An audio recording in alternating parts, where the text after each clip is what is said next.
તાજેતરમાં ભાજપના નેતા દિનેશ દેસાઈના પિતા હરીશભાઈ દેસાઈની અમદાવાદના ઉઢવ વિસ્તારમાં આવેલ ઓફિસ પર વિજય સુવાળા સહિત 40થી વધુ લોકોએ હુમલો કર્યો હતો, જે મામલે ઉઢવ પોલીસે ગુનો નોંધીને તપાસ શરૂ કરી હતી। ત્યારે વિજય સુવાળા સહિત 4 લોકો ઉઢવ પોલીસ સ્ટેશન ખાતે હાજર થતા પોલીસે તમામની ધરપકડ કરી ગુનામાં ઉપયોગમાં લેવાયેલી કાર પણ કબજે કરી છે।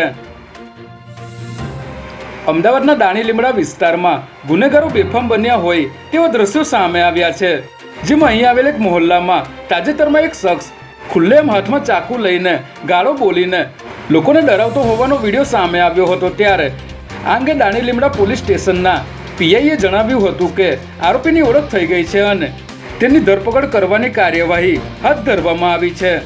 આ માથાભારે આરોપી પર અગાઉ પણ સંખ્યાબંધ ગુનાઓ નોંધાયેલા છે, જેથી તેની સામે કડકમાં કડક કાર્યવાહી થાય તે માટેની પ્રક્રિયા શરૂ કરવામાં આવી છે।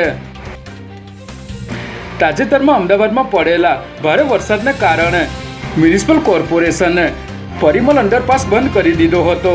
તેમ છતાં ખાનગી બસના ડ્રાઈવરે આ અંડરપાસનો દરવાજો ખોલી નાખ્યો હતો અને 40 પેસેન્જર ભરેલી બસ પાણીમાં ઉતારી હતી, પરંતુ અધવચ્ચે પહોંચ્યા બાદ આ બસ બંધ થઈ ગઈ હતી, જેથી ફાયર બ્રિગેડની ટીમે તમામ મુસાફરોને સહી સલામત બહાર કાઢી લીધા હતા। ત્યારે પેસેન્જરોના જીવ જોખમમાં મૂકવા બદલ એન ડિવિઝન ટ્રાફિક પોલીસે બસ ડ્રાઈવર વિરુદ્ધ ગુનો નોંધી તેની ધરપકડની કાર્યવાહી હાથ ધરી છે।